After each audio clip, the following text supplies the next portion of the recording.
감사합니다. 기도하겠습니다. 하나님, 하나님을 예배하는 자들을 하나님 만나주시고 저들의 사랑과 고백과 헌신을 받아주시고 하나님께서 예비하신 복과 사랑과 은혜로 저들의 영혼과 삶을 채워 주옵소서.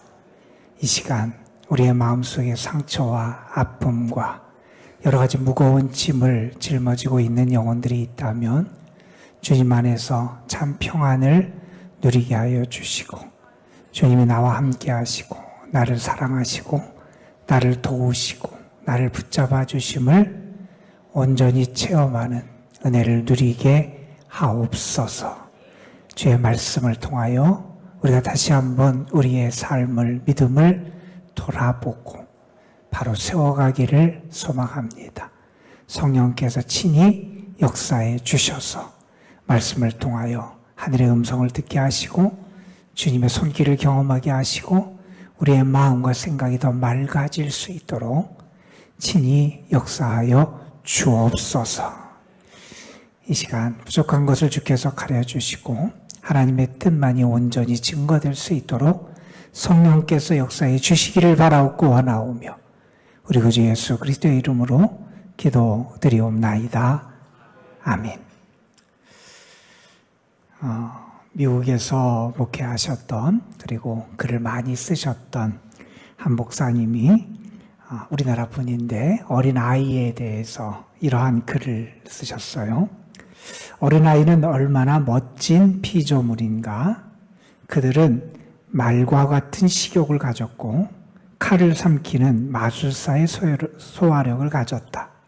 소형 원자턴의 정력을 지녔고 고양이와 같은 호기심의 소유자다. 시인의 공상력을 지니고 있다. 어린이 모두가 예술가다. 그들은 참새와 이야기하고 별나라에 왕래하며 꽃과 사귀고 나비와 함께 춤을 춘다. 어린이는 제비꽃의 부드러움을 간직하는가 하면 사냥개의 담대함도 가졌고 분화구의 정열도 가졌다. 그들은 놀라운 마술사다.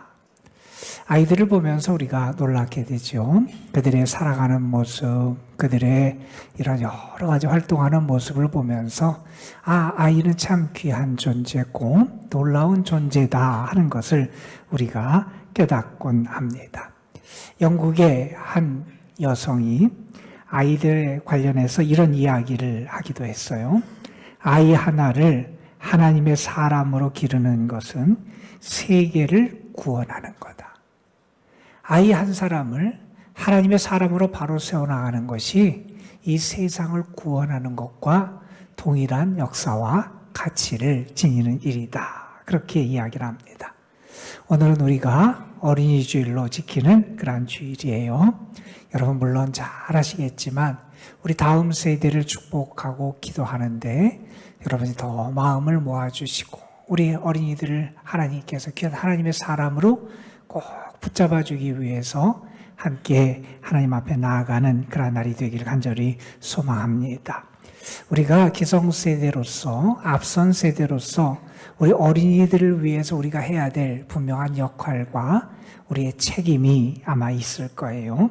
나름대로 어떤 역할을 내가 감당해야 되겠다 나름대로 생각을 갖고 계시겠지만 저는 이런 생각을 해보게 됩니다. 기성세대로서 우리가 우리의 다음 세대 자녀들 특별히 어린이들을 위해서 해야 될 가장 중요한 일은 그들의 삶의 터전을 건강하고 튼튼하게 만들어가는 것이 우리 앞선 세대가 해야 될 일이 아닌가 하는 생각을 해보게 됩니다. 사회적인 기초도 잘 넣어야 되고요. 경제적인 터전도 우리가 잘 세워주는 게 중요하고요. 문화적인 터전도 아주 바르게 세워주는 것도 우리에게 필요합니다. 뿐만 아니라 정신적인 기초도 바로 세워져야 되고요. 무엇보다도 그들의 영적인 기초가 흔들리지 않도록 우리가 온전한 영적인 기반을 닦아주는 것, 우리가 꼭 해야 될 그러한 책임과 의무라고 생각이 됩니다. 우리는 모두 기초가 튼튼해야 되는 것을 잘 알고 있습니다. 따라서 우리가 어떻게 살아가고 기초를 놓느냐라고 하는 것은 우리 자신을 위해서도 중요하고 우리의 다음 세대를 위해서도 중요한 과제다 하는 것을 우리는 잊지 말아야 할 것입니다. 지난주에 우리는 마가복음 4장의 말씀을 살펴봤어요. 마가복음 4장에서 풍랑을 만나 죽을까봐 두려워하는 제자들의 모습을 바라보면서 우리는 그 이야기가 남의 이야기가 아니다 하는 생각을 갖곤 합니다. 풍랑의 종류, 풍랑의 강도, 풍랑의 모습은 다 다를지 모르지만 제자들이 그 풍랑 앞에서 느꼈던 당혹감이라든지 그들이 느꼈던 두려움은 우리가 매일매일 우리의 삶을 살아가면서 느끼는 우리의 느낀 마음과 크게 다르지 않으리라 하는 생각을 해보게 됩니다. 모두 다 나름대로 어려움을 안고 살아가고 있고요. 나름대로 뜻하지 않은 아픔을 겪기도 하고요. 시련과 고통 속에 살아가는 게 우리의 모습이라고 말할 수 있을 겁니다. 폭풍이 몰아치기도 하고요. 때로는 홍수가 나서 그 물이 우리에게 덮쳐오는 두려움을 느끼게 하기도 합니다. 육체적인 어려움이 됐든 경제적인 어려움이 됐든 정신적인 문제가 됐든 나름대로 아픔과 상처와 고통 속에 살아가는 게 우리의 삶의 현실이라고 말할 수 있을 겁니다. 어떤 분이 이런 얘기를 했어요. 자기의 이모님이 사람들에게 많이 베푸는 삶을 사셨대요. 그런데 그 이모님이 특별히 우리나라가 많이 굶주리던 시절에 그 집에, 그 동네의 거린들을 위해서 음식을 하루에 한 번씩 제공하는 그런 일을 했다 그래요. 그런데 그 당시에 식사하러 온 거린들의 수를 따져보니 거의 100명에 가까운 인원이 매일 찾아와서 식사 때 그 집 앞에 줄을 서서 밥을 얻어 먹었다 그럽니다. 여러분, 한두 사람, 몇 사람이 식사를 준비하는 것도 쉽지 않잖아요. 손님이 오게 되면 우리가 준비하기 위해서 얼마나 애씁니까? 그런데 매일매일 100사람 가까운 사람들에게 식사를 대접하는 것은 결코 쉬운 일도 만만한 일도 아니었을 거예요. 그런데 그 일을 꾸준하게 여유가 좀 있어서 그 일을 아주 마음을 다해서 그의 이모님이 감당을 하셨다 그래요. 그런데 어느 날 사건이 터졌어요. 그 이모님이 아파서 몸져 누워서 밥을 할 수 없게 된 겁니다. 그런데 그때 평소에 밥을 얻어먹던 거린들의 반응을 보며 이 사람이 깜짝 놀라요. 우리 같으면 어떻게 하겠어요? 그동안 나에게 음식을 제공해주고 나에게 많은 사랑을 베풀어준 분을 염려하고 걱정할 텐데 그 거린들은 어떤 반응을 보이냐면 화를 내고 욕설을 하더라는 거예요. 그리고 밥을 안 준다고 그 집을 저주하는 말까지 하는 그러한 거린들도 있었다는 겁니다. 우리가 이 이야기를 들으면 우리는 그 이야기에 등장하는 거린들이 나와는 상관없는 아주 못된 사람들이다 하는 그런 생각과 마음을 갖게 될지도 모릅니다. 그런데 여러분, 그 이야기는 남의 이야기가 아닐 수 있습니다. 하나님 앞에서의 우리의 모습이 그럴 수 있다는 거예요. 우리는 하나님이 우리에게 베푸신 은혜와 복을 당연한 것으로 여겨요. 내가 마땅히 누려야 되고 마땅히 가져야 되고 마땅히 즐겨야 되고 마땅히 내가 편안하고 안전하고 행복하게 살아가야 되는 것이 당연한 것처럼 여기는 게 우리의 모습입니다. 그래서 우리의 매일의 삶 속에서 감사하지 못하는 것이 우리의 모습일 때가 얼마나 많습니까? 그러다가 조금만 어려움이 찾아와도 하나님 어떻게 이럴 수가 있냐고, 나에게 어떻게 이런 시련을 주냐고, 하나님 나에게 왜 이런 아픔을 주냐고 하나님을 향하여 원망하고 불평하는 게 우리의 모습이 아니냐는 거예요. 우리가 그 거른들과 무엇이 얼만큼 다르다고 말할 수 있을지 모르겠습니다. 여러분, 당연한 것으로 여기고 누려온 것들에 대해서 우리가 먼저 감사할 수 있어야 한다는 거예요. 여러분, 고난을 만날 때 믿음이 깊은 분들, 신앙이 좋은 분들에게 나타나는 공통점이 있어요. 그건 뭐냐 하면 고난의 때 감사의 조건이 더 많아진다는 거예요. 우리는 이해할 수 없을 거예요. 아니, 고난이 찾아오는데 어떻게 감사해? 불평하고 원망하는 게 당연하죠. 어떻게 감사해? 이렇게 말할지 모르지만 고난을 만날 때 믿음이 좋은 사람들, 영성이 깊은 사람들은 무엇을 느끼냐면 내가 그동안 누렸던 것, 그동안 받았던 것, 그동안 생활했던 것, 그 모든 것이 감사할 내용이고 조건이구나 하는 것을 깨달으면서 감사가 더 풍성해진다 하는 겁니다. 여러분, 우리가 어려울 때일수록 그동안 베풀어 주신 하나님의 은혜를 기억하고 감사할 수 있어야 합니다. 오히려 그때 감사의 꽃을 피울 수 있어야 된다는 거예요. 그게 고난의 때를 살아가는, 어려운 때를 살아가는 신앙인의 지혜고 능력이 된다 하는 사실을 우리는 기억해야 합니다. 달걀은 삶을수록 단단해진다 하는 얘기를 우리는 합니다. 열을 가하면 그 단백질이 변성이 되면서 단단한 고체로 변화되게 되지요. 우리의 인생도 다르지 않을 것 같아요. 우리의 인생에 그 달걀에 열이 가해지듯이 때로는 시련, 고난, 어려움이 찾아옵니다. 물론 그때 온실 속에서 자랐던 화초처럼 조그만 시련에도 흔들리고 그리고 괴로워하고 주저앉는 영혼이 있기도 하지만 믿음의 사람은 그 시련과 어려움을 겪으면서 그 믿음이 더 깊어지고요. 그 믿음이 더 단단해짐을 우리에게 보여줍니다.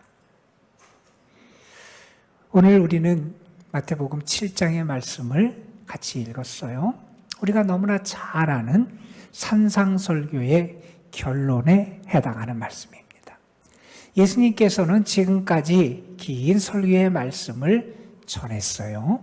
그 예수님의 말씀을 들은 사람들, 예수님을 믿고 따르는 사람들, 예수님의 제자된 사람들이 이제 어떻게 살아가고 무엇을 행해야 되는지를 주님이 이 말씀을 통하여 결론으로 가르쳐 주시는 말씀이 오늘 우리가 함께 읽은 말씀입니다. 이 말씀에는 우리 인생에 대한 깊은 통찰을 보여주고요.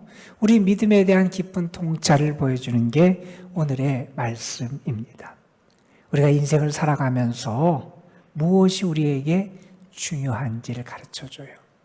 인생을 살아가면서 우리가 어떤 태도를 가지고 살아가는 것이 정말 중요한가 하는 것을 우리에게 가르쳐주는 게 오늘의 말씀입니다. 여러분 다시 한번 들어보시기 바랍니다. 그러므로 누구든지 나의 이 말을 듣고 행하는 자는 그 집을 반석 위에 지은 지혜로운 사람 같으리니 비가 내리고 창수가 나고 바람이 불어 그 집에 부딪히되 무너지지 아니하나니 이는 주추를 반석 위에 놓은 까닭이요 나의 이 말을 듣고 행하지 아니하는 자는 그 집을 모래 위에 지은 어리석은 사람 같으리니 비가 내리고 창수가 나고 바람이 불어 그 집에 부딪히되 무너져 그 무너짐이 심하니라. 어떤 인생은 쉽게 허물어지는 인생이 있다는 겁니다. 그런데 반면에 더 단단하고 견고한 인생도 있다는 겁니다. 모든 사람이 집을 지은 자라고 주님은 말씀하십니다. 그런데 어떤 사람은 반석 위에 집을 짓고 어떤 사람은 모래 위에 그의 집을 짓습니다.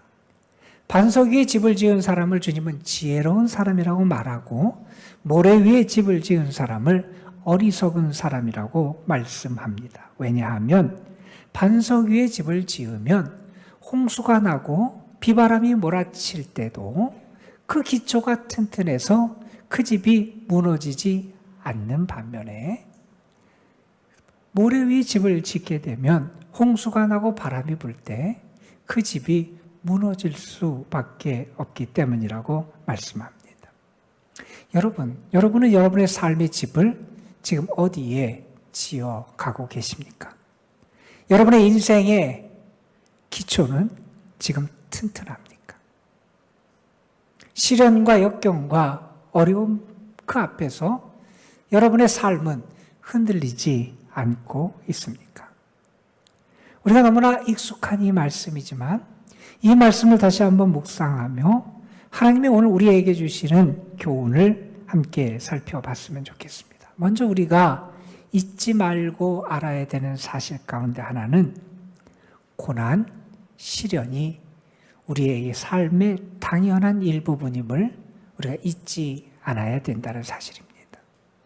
베드로 전서에서 베드로 사도는 사랑하는 믿음의 일꾼들, 신앙인들을 향해서 이러한 권면을 합니다. 너희를 시험하려고 오는 불시험을 이상한 일 당하는 것 같이 여기지 말라. 이런 얘기를 합니다. 우리의 삶에 불시험이 온다는 거예요. 우리에게 불편해요.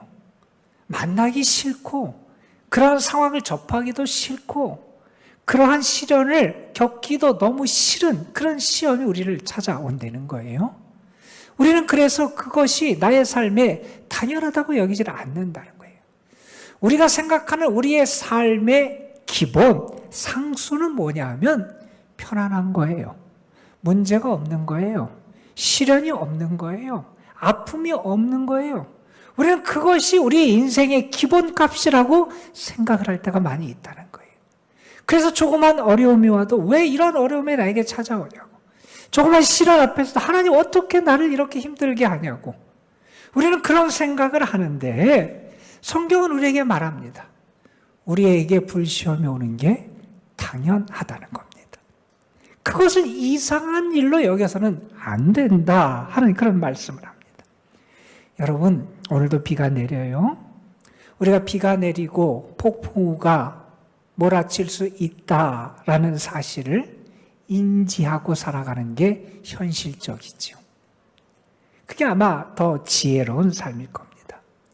그런 것이 없다고 생각한다면, 인생의 풍파가 있음을 알지 못하고 살아간다면, 이러한 내세운 인생의 진리를 알지 못하고 살아간다면 시련과 풍파 앞에서 쉽게 무너지고 말 겁니다.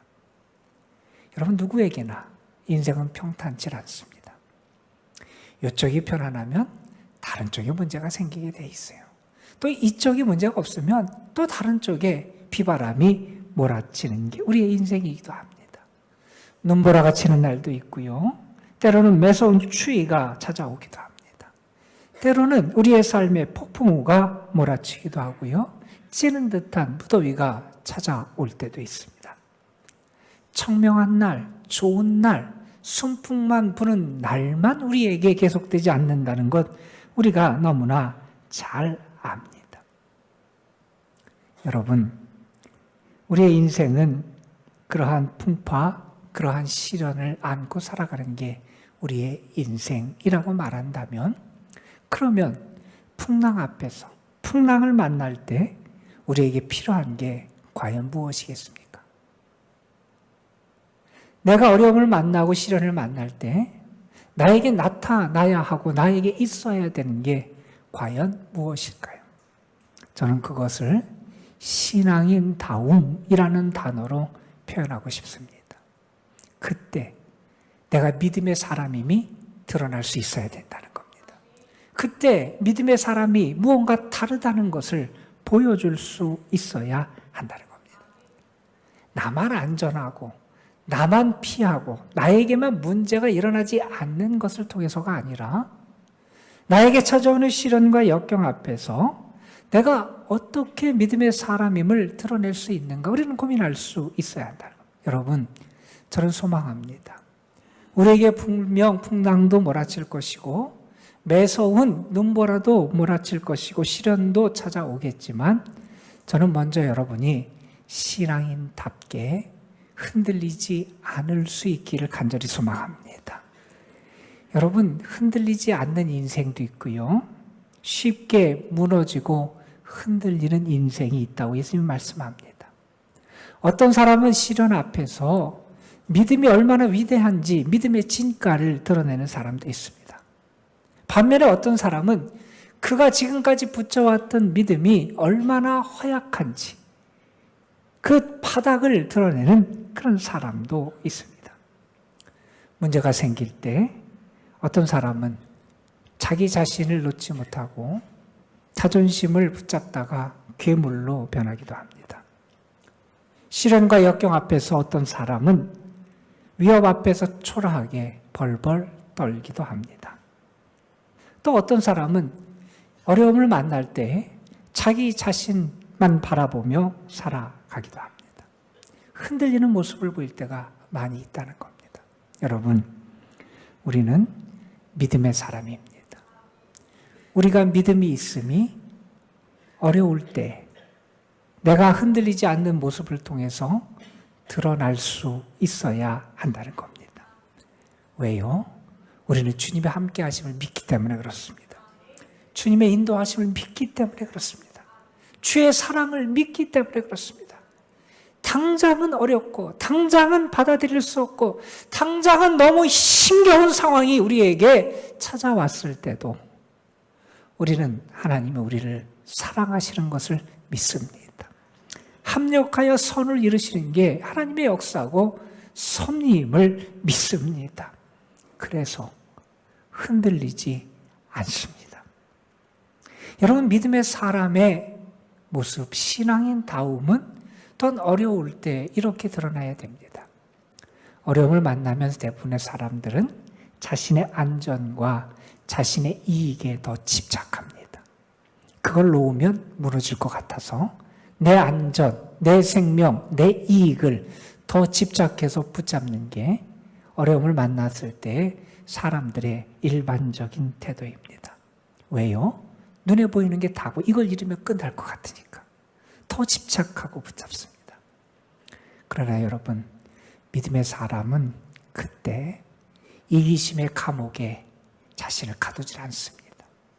자기만 생각하고 자기 유익만 생각하고 자기 이익만 생각하는 자기 자신의 감옥에 갇히지 않는다는 거예요. 주님이 자신을 주셔서 우리를 사랑하시고 주님이 자신의 생명을 주셔서 우리를 구원하시고 주님이 고난과 시련을 겪으면서 우리에게 베푸셨던 사랑을 압니다. 그 사랑을 믿습니다. 그리고 그 사랑이 나와 함께 할 것을 확신합니다. 그래서 자신의 감옥에 스스로를 가두지를 않습니다. 여러분, 여러분에게 기도할 수 있는 믿음이 있다면 여러분도 어렵겠지만 어려움을 당한 이들을 위해서 기도할 수 있어야 됩니다. 여러분에게 어떤 탤런트, 재능이 있다면 그걸 통해서 어려움을 당하고 아파하는 영혼들에게 위로하고 격려할 수 있어야 합니다. 여러분에게 시간이 있다면 그 시간을 들여서 어려움에 처한 이들을 찾아가고 그 손을 붙잡아 줄 수 있는 모습도 우리에게 있어야 한다는 겁니다. 여러분, 우리의 인생에 고난은 상수입니다.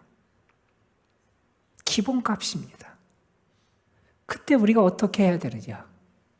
내가 하나님의 사람이고 나에게 믿음이 있음이 드러날 수 있어야 한다는 겁니다. 저는 정말 여러분이 그러한 믿음의 사람이 됐으면 좋겠고요.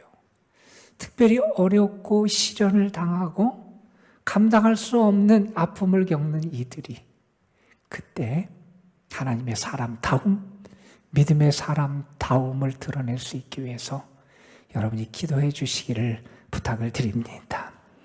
여러분, 우리가 오늘 말씀을 통해서 알 수 있는 또 다른 진리는 이런 겁니다. 세상을 견디고 우리가 인생을 견딜 힘은 내가 가진 것에서 오는 게 아니라는 겁니다. 내가 소유하고 내가 가진 세상적인 것이 내 인생의 힘이 되지 못한다는 사실을 우리는 알아야 한다는 겁니다. 여러분, 인생을 버틸 수 있는 힘은 외적인 어떤 것에서 오는 게 아니라 내적인 곳에서 옵니다. 우리 믿음의 사람은 그것을 믿음의 능력이라고 말합니다. 폴 틸리라고 하는 20세기 유명한 아주 위대한 신학자가 있습니다. 그분이 용기에 대해서 이런 얘기를 했어요. 진정한 용기가 뭐냐? 진정한 용기는 가장 중요한 것을 위해 보다 덜 중요한 것을 버릴 수 있는 게 진정한 용기다 그랬어요. 가치를 아는 거예요. 뭐가 중요한지를 아는 게 중요해요. 그리고 더 가치 있고 더 중요한 것을 위해서 덜 가치 있고 덜 중요한 것을 놓을 수 있어야 된다는 거예요. 우리가 그런 얘기 많이 하잖아요. 원숭이 잡을 때 어떻게 하느냐? 호리병 같은 거를 만들어 놓는다. 손이 겨우 들어갈 만한 그런 걸 만들고 그 안에 원숭이가 좋아하는 걸 넣어 놓는다는 거예요. 그걸 매달아 놓으면 원숭이가 와서 그것을 손을 넣어서 잡는다는 거예요. 그걸 잡고는 손이 안 빠진다는 거예요. 그걸 놔야 손이 빠지는데 이걸 잡으려고 이걸 놓지 못하고 그냥 그 붙잡고 있다가 결국 원숭이가 사람에게 붙잡히게 된다는 얘기를 합니다. 가치 있는 것을 붙잡아야 되고요. 덜 가치 있고 덜 중요한 것을 놓을 수 있는 게 용기다 하는 말입니다. 여러분 히브리서 10장에 보면 믿음의 사람들을 격려하고 위로하는 말씀 가운데 이러한 말씀을 들려줍니다. 너희가 갇힌 자를 동정하고 너희 소유를 빼앗기는 것도 기쁘게 당한 것은 더 낫고 영구한 소유가 있는 줄 압니다.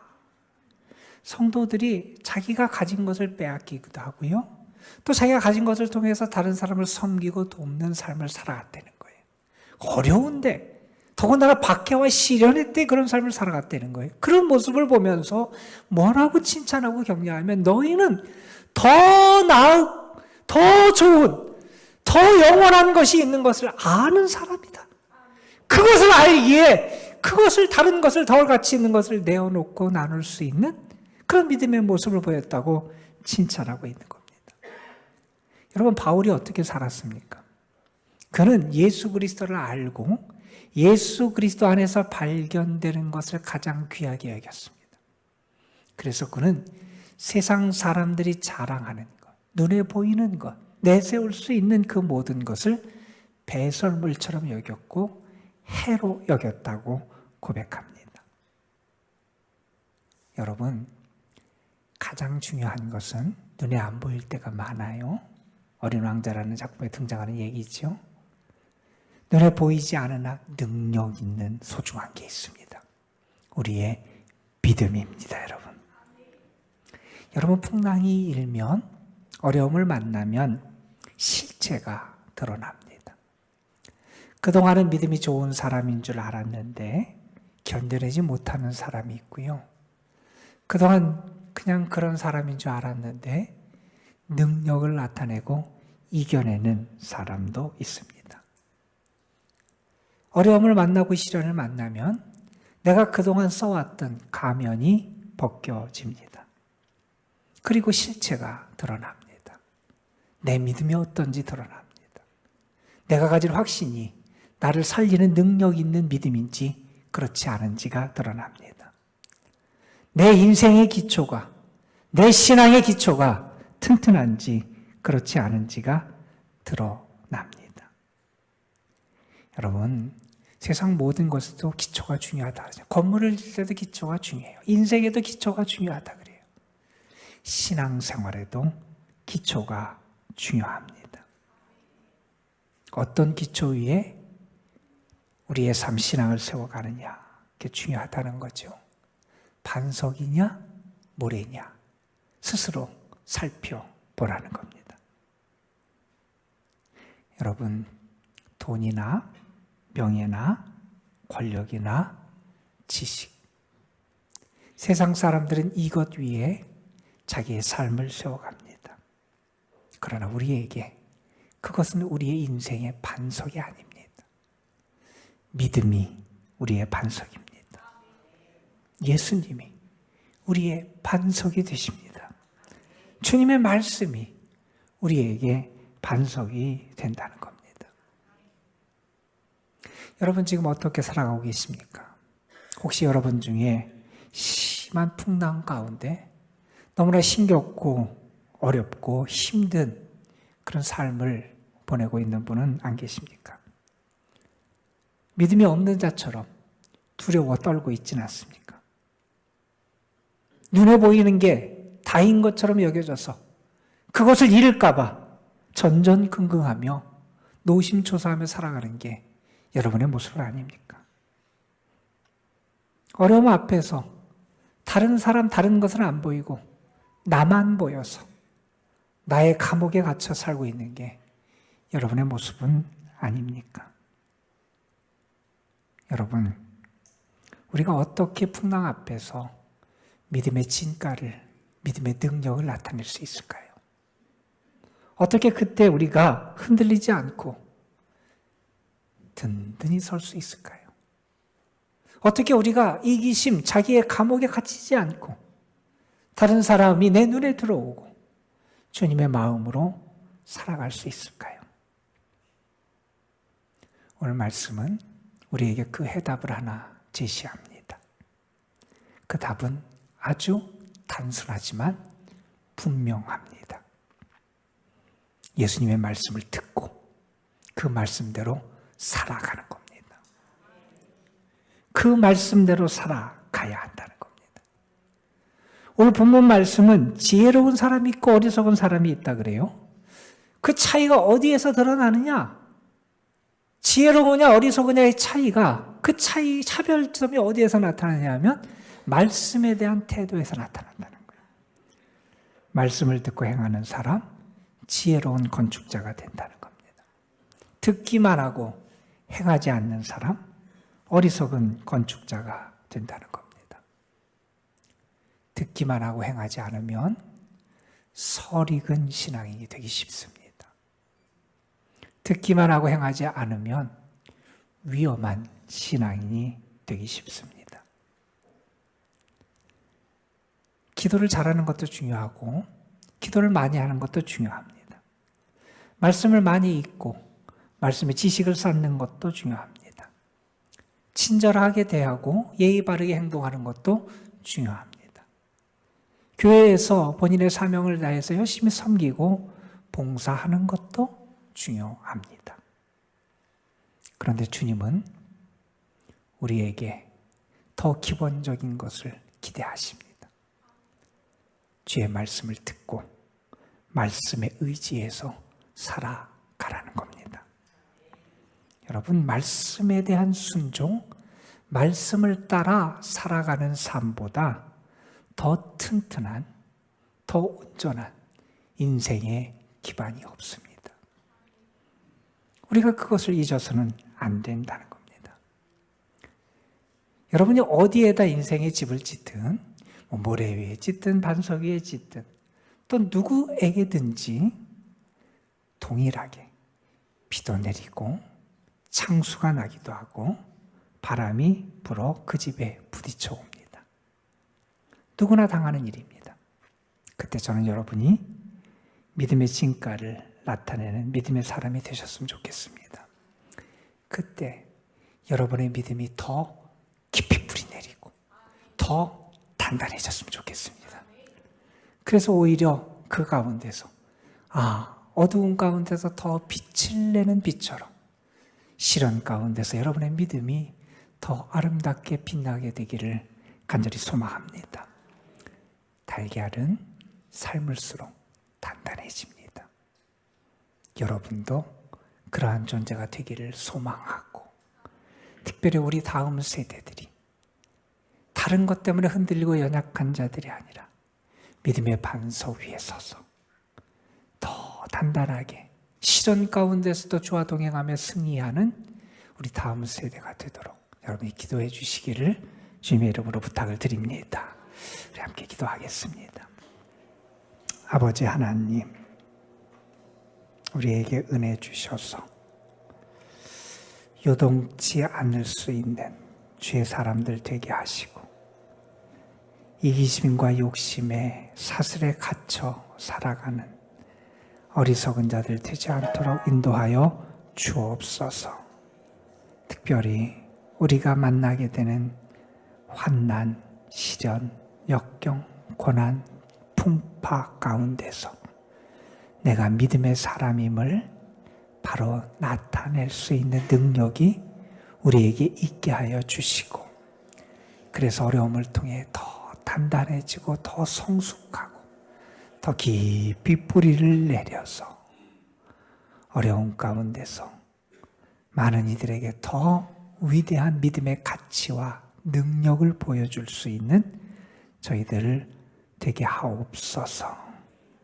하나님, 저희의 힘과 저희의 의지와 저희의 결심만 가지고는 되지 않음을 우리가 압니다.